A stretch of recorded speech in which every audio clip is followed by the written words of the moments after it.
What is up, guys? It is Friday, and if it's Friday, it is our very first episode of Flix and Flex Fridays. Now, we're just gonna get right into it.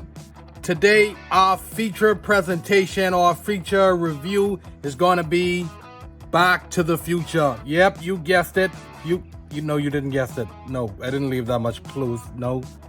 Did you see the clue in the cover? Whatever. So today's movie is going to be Back to the Future Part 1. Yes. And today's exercise is going to be a circuit exercise. So I'm going to be like treadmill, and then I'm going to do some arm curls and sit-ups and squats and things of that nature. I'm so excited to get into this movie. This is easily in my top 10 of 80s classic movies. So before there was Christopher Nolan and his mind-bending, time-traveling, wormhole entering, black hole entering, exiting, whatever, Interstellar, there was the most iconic sci-fi comedy time travel movie, which is Back to the Future. So, without further ado, let's get into the review. Welcome to Flix and Flex Fridays. Now, today we're diving deep into a classic 80s movie, and in my opinion, I think it is the greatest sci-fi comedy about time travel that was ever created. So yes, before there was Christopher Nolan and his mind-bending Interstellar that deals with time travel, wormholes, and black holes, there was Robert Zemeckis, Bob Gale with Back to the Future. Yeah, that's right, I said it. Back to the Future is the OG when it comes to time travel. Like, this movie was it for me as a kid in the 80s. Like, seeing, number one, a flying car. Well, anyway, that's Back to the Future too. But seeing a car go travel back in time, like the concept of time travel, it was like taboo. But this movie made you feel that it's possible that you can travel back in time. This movie is a classic blend of sci-fi, comedy, adventure. Like, it literally has you on the edge of your seat. Like, it's almost 40 years later and this movie is still rewatchable. That there for me is the plumb line. Like, is the movie still rewatchable? Back to the Future is one of those movies that you can watch over and over and over again. But before we dive any deeper in it, I love an origin story. Like, origin stories it's a good segue for, or good, connection from past and future. Everyone likes a good origin story. So, Back to the Future. This movie was a concept by Robert Zemeckis and Bob Gale. These guys were two friends, and they've been friends a long time, and they collaborated on a lot of projects that weren't so successful. They did have some success with a classic blockbuster movie, Romancing the Stone. For some of y'all who under 35, and you may not remember this movie, but this was probably their only hit record. So they were like one-hit wonders. They were still trying to get some success on the ideas they had for Back to the Future. They brought their script to Universal, and they were rejected over 40 times. Like, they were telling them, no, we don't want this movie. This doesn't make sense. Like, a kid from the 80s goes back and makes up with his mother, and his mother has a thing for him, and raunchy, but not raunchy enough like the other movies of the 80s that like movies like Porky. Does anybody remember Porky? No? Okay, good. So they even tried to show up this movie to Disney, and Disney was like, no, like, we're really cookie cutter, and we'd rather produce and distribute Pretty Woman. Like, that makes more sense. So these guys did something incredible. They teamed up with this little known director out there, executive producer, some guy by the name of Steven Spielberg. So he backed the project, and he came in as executive producer. His production company, Hamlin, they came in. That gave them much more credibility and weight, that when they approached Universal Studios again, they were like, hey, these guys got a big heavy weight behind them. I think we better give them a couple $1 million to do this movie. It's going to be something great. So it goes to show that sometimes all you need to do is just to be persistent and know the right people. Listen, this movie will take you into a wild ride. I'd even go to say take you through a wide ride through time. So it follows the main character of this movie, Marty McFly. Now, Marty McFly accidentally travels back from 1985. Did I say 1995? He travels back from 1985 to 1955. Wow, 1985. I was like, what? 3, 4, 5. I was 2 years old. I didn't start to cut teeth yet. But I didn't even start to cut teeth yet. So the original role of Marty McFly, in case some of you did not know, was the original actor was Eric Stoltz. Now this guy, they hired him because originally they wanted Michael J. Fox, but because Michael J. Fox was contracted to a little known sitcom called Family Ties, where he was one of the main, he had one of the main roles on that sitcom, and the time constraints, he was unable to accept Robert Zemeckis and Bob Gale's offer in the beginning. So they had to go with the second best, Eric Stoltz. Now this guy was not connecting with the character of Marty McFly. He took it as that this role took it from some psychological drama kind of angle where this is serious. I'm about to be erased. This isn't fun, Doc Brown. Like, this isn't heavy. This is serious. So after 5 weeks, folks, yes, 5 weeks of shooting, I guess Robert Zemeckis like, we can't take no more. We have to fire this guy. Steven Spielberg came in, Robert Zemeckis, Bob Gale, they all came to the table and was like, listen, we got to get Michael J. Fox. So they worked out something where Michael J. Fox was able to work at the studio at Family Ties in the day and Back to the Future at nights and on the weekends. So this is why most of the scenes of Back to the Future is shot at night and all of the day scenes are shot on the weekend. Michael J. Fox literally had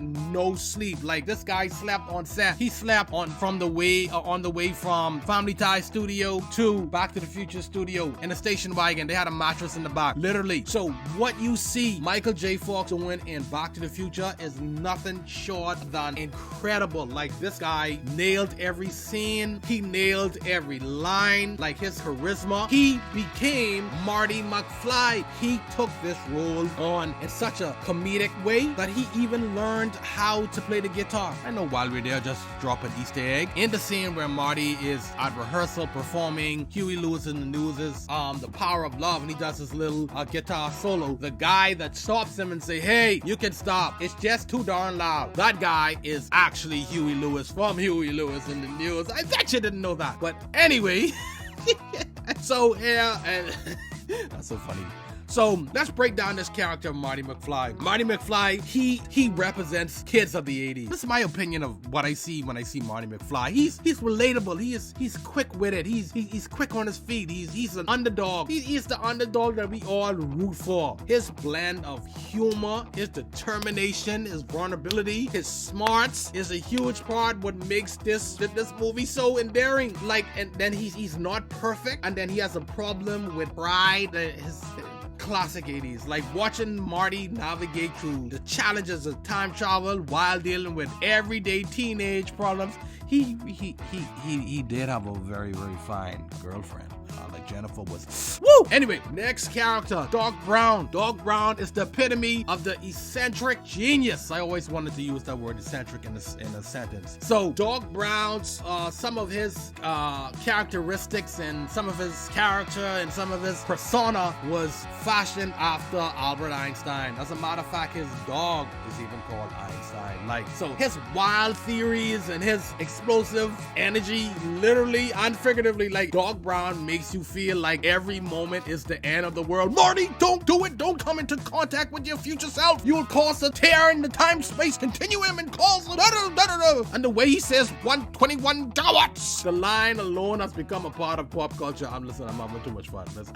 And the next character is no discussion. Biff Tannen has to be one of the most iconic bullies of all times. Like, Biff is just a butthead. Like, he is the epitome of butthead. Like, when you see butthead in a dictionary, you see Biff Tannen. Like, and I don't know who idea it was that in the whole trilogy that Biff would come into contact with Manure was just like classic. Like, was really something shitty to do. Okay, so let's drop some Easter eggs. See, this movie is so expansive. Like, there's so many parts of it that we can't touch all, but just some Easter eggs for you. If you rewatch this movie, keep your eyes peeled. The subtle nods and hidden details from, like, the opening scene when there is all the clocks, they're showing all the clock. There is actually a clock with a man holding on to the hands of the clock.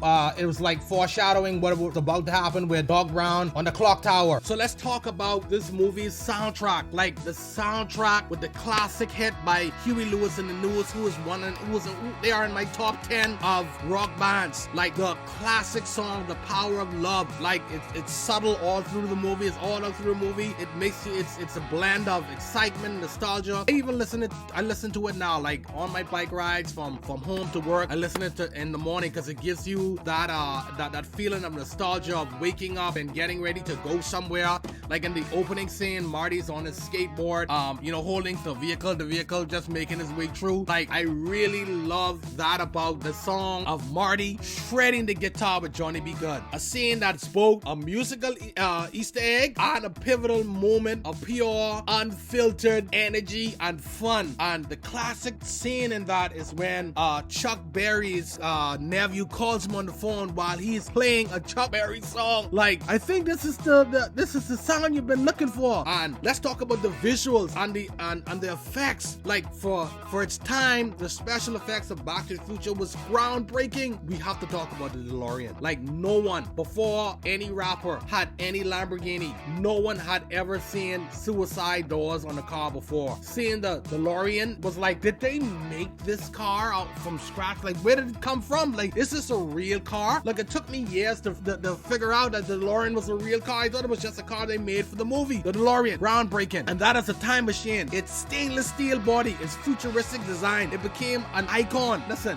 whenever I become a millionaire of people watching my videos, I'm gonna buy me a DeLorean. I don't care. I don't care what my wife says. I'm gonna buy the DeLorean. So the blend of all this graphics and seeing the effects of the time machine, like bursting into the time-space continuum and going back, like this was incredible, like fascinating. I think I want to watch this movie tonight. So why does this movie still hold up after over 40 years? Listen, my kids still watch this movie, and when I see them watch it and I see the expression on their face, I see how excited they get, it tells me that the same feeling that I felt is what they're feeling when they see this movie. Back to the Future endures because it's more than just a time travel movie. It's a story about, I want you to listen good. Back to the Future isn't really about time travel. Back to the Future is about a kid using time travel to go back and to save his father. Both of them. Marty really had father issues, like connecting to his real father. And this is what brought Marty and the dog close, because he had a closer relationship with Doc Brown, because his relationship with his father wasn't as tight because dad was